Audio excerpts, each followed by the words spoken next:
Coucou les petits loups, j'espère que vous allez bien. On se retrouve aujourd'hui pour une vidéo où on va parler bullet journal et planeur, puisque que ce soit en septembre pour la rentrée ou pour la nouvelle année, j'aime en fait repartir de bon pied et me réapproprier mon agenda, mon planeur. L'an dernier, j'avais déjà fait une vidéo où je vous présentais en fait mon bullet journal planeur, puisque moi j'aime adapter mon bullet journal à un planeur avec un système d'anneaux pour pouvoir en fait d'année en année transvaser les suivis, les collections, les choses que j'ai envie de garder en fait et que j'ai pas envie de recopier sans cesse dans mon bullet journal. Alors, pour le coup, mon planeur pour l'instant est brut de décoffrage, c'est-à-dire que je viens de finir de confectionner en fait toute l'année 2020 par logiciel sur InDesign. Je l'ai imprimé, je vais le découper avec vous, on va ensuite le perforer et le mettre en place et je vais vous montrer un peu à quoi va ressembler en fait cette recharge en fait 2020 que vous allez pouvoir vous télécharger gratuitement sur mon blog, donc souliersverts.com et voilà. Je vais le décorer avec vous au fur et à mesure. Tous les mois, j'aimerais en fait me filmer et pourquoi pas faire un live et en parler avec vous. J'ai décidé, comme l'année dernière, de partir sur un thème Poudlard, Harry Potter, puisque j'adore ça. Mais je vais aller plus loin, c'est-à-dire que je vais décorer mes pages un peu plus que ce que je faisais jusqu'à maintenant en fait. Donc voilà, j'espère que ça va vous plaire. Alors côté matériel, vous allez voir, j'utilise vraiment pas grand chose. Pour faire mon agenda, j'ai besoin d'un ordinateur, j'utilise mon Mac avec le logiciel InDesign, mais vous pouvez très bien le réaliser sur Word ou simplement télécharger ma version. Ensuite, donc, je l'imprime, je le découpe, j'utilise moi la planche à découper de chez Memory Keepers.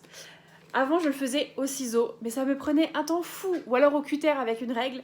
J'ai investi dans cette petite planche à découper et c'est juste le paradis. Pour perforer, j'utilise dorénavant cette petite perforatrice 6 trous, idéale en format personnel puisque ça correspond en fait au format de mon planeur. Et avant, j'utilisais simplement soit une perforatrice classique double, soit ce qu'on trouve ici au Québec très souvent. Voilà. Et je faisais mes trous un à un. Autant vous dire que depuis que j'ai investi dans ma planche et ma perfo, tout va bien. Je gagne énormément de temps. Vous allez le voir en vidéo, ça va vraiment très très vite. Évidemment, alors ça va pas être le cas aujourd'hui puisque je vous mets juste la mise en route, on va dire, du planeur ou du bullet journal. J'utiliserai de l'aquarelle, des stylos, mais vraiment le minimum, des crayons de couleur et quelques petits tampons. Du masking tape également, certainement, mais tout ça, on en reparlera dans une autre vidéo si vous le voulez bien. Voilà, aujourd'hui je vous montre un peu à quoi ressemblerait le planeur en version vierge, brute, pour que vous-même vous puissiez vous l'approprier, vous le réapproprier et que vous le décoriez de la manière dont vous voulez. Alors d'ailleurs, si jamais vous utilisez ma recharge, n'hésitez pas à me taguer sur Instagram ou à m'envoyer via Facebook ou par mail, peu importe, à quoi ressemble votre bullet journal ou votre planeur. J'adorerais voir sur quel thème vous allez le faire. Moi, ce sera sur un thème Harry Potter, Poudlard. La première page de mon planeur, ça va être une page en fait où il y aura le nom qui va apparaître. Juste après se trouve une page index. Ensuite vraiment commence l'agenda avec une première page Hello 2020. On va avoir une vue annuelle pour avoir en fait un petit récapitulatif de quel jour tombe quelle date en fait. Plutôt quelle date tombe quel jour. Ensuite on va avoir ce qu'on appelle les clés. Ça va être le système en fait de repérage lorsque vous allez avoir des rendez-vous ou des événements que vous allez utiliser. Pour l'instant, comme vous le voyez, c'est vierge, puisque je ne l'ai pas encore rempli. D'année en année, j'utilise les mêmes symboles. Mais voilà, là, c'était pour vous montrer un peu comment vous pouvez réadapter mon planeur. Bref, donc voilà, on a cette partie-là. Donc vous pouvez avoir des flèches lorsque vous reportez un événement, une croix lorsque l'événement a eu lieu. Vous faites en fait vos propres codes et c'est ça qui est super intéressant. Ensuite, on va avoir ce qu'on appelle le future log. Moi, je l'utilise de la sorte. C'est-à-dire que Mini Souliers Verts, l'amoureux et moi, on a chacun un code couleur. Les anniversaires ont également une autre code couleur et ça me permet en fait de remplir au fur et à mesure de l'année les dates et les événements importants qu'on aura prévus à l'avance. Ça me permet vraiment d'avoir une vue sur l'année des choses que j'ai envie, que je vais prévoir, etc. Et ensuite commencent vraiment les vues mensuelles. Donc encore une fois, une première page avec écrit janvier et un mini calendrier en fait que j'ai réinséré. Chaque mois, je vais choisir un thème. Par exemple, pour janvier, je pourrais très bien faire le Poudlard Express. Pour février, ce serait peut-être la Saint-Valentin vue de Poudlard, donc ce serait avec des potions d'amour, etc. J'ai envie en fait de décorer davantage mon bullet journal planner parce que ça me détend, que j'aime ça et surtout, voilà, c'est un petit plaisir éphémère que j'aime prendre.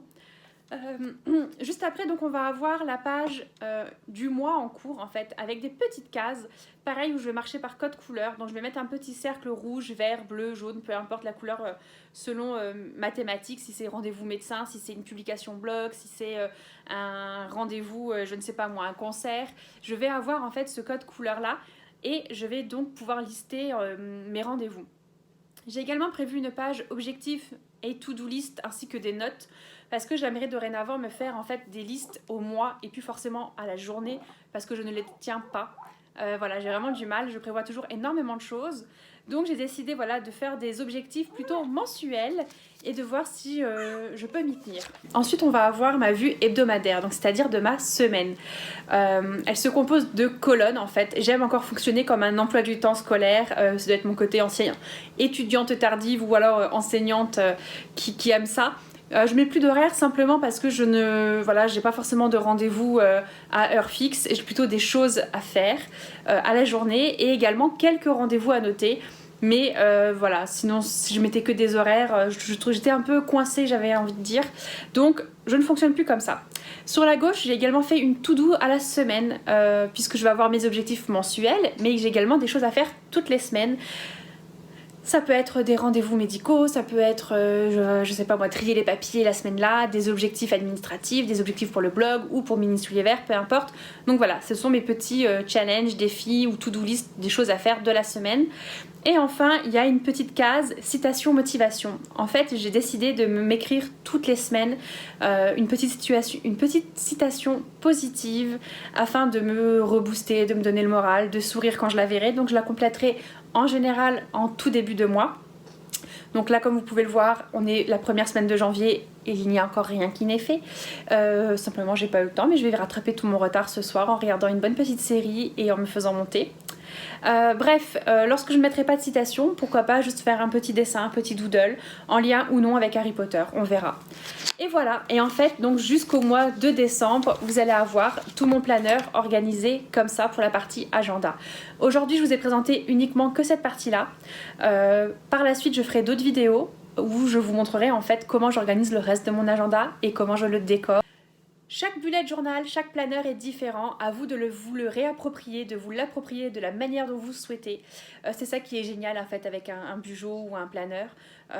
Bien sûr, utilisez autant que vous voulez toutes les ressources que je vais vous mettre en accès libre gratuitement sur mon blog. Elles sont faites pour ça. Montrez-moi ce que ça donne chez vous. N'hésitez pas aussi à me dire de quelle manière vous allez vous organiser vous cette année 2020. Et voilà, j'espère que cette vidéo vous aura plu. On en fera de plus en plus des petites vidéos planeur, bullet journal, sans chichi, sans prise de tête. Voilà, juste on s'installe devant mon canapé ou sur mon canapé avec une série, un bon thé et je vous montre ça. Et Mini Souliers Verts qui papote avec nous. Quoi qu'il en soit, j'espère que cette vidéo vous aura plu. Si c'est le cas, n'hésitez pas à mettre un petit like et un petit commentaire. Et moi, je vous dis à très bientôt dans une prochaine vidéo. Prenez soin de vous. Bisous. Bon, je vais vous révéler mon plus grand secret. Où se trouve Mini Souliers Verts pendant que je filme mes vidéos? Eh bien, simplement, regardez. Dans le creux de mes jambes. Et oui, avec un bébé qui ne veut absolument pas quitter sa maman. Si l'amoureux n'est pas là, eh bien simplement je filme et je la mets près de moi pour pouvoir vous parler. C'est pour ça que vous l'entendez très très souvent papoter ou crier pendant que je fais mes vidéos. Vous savez tout!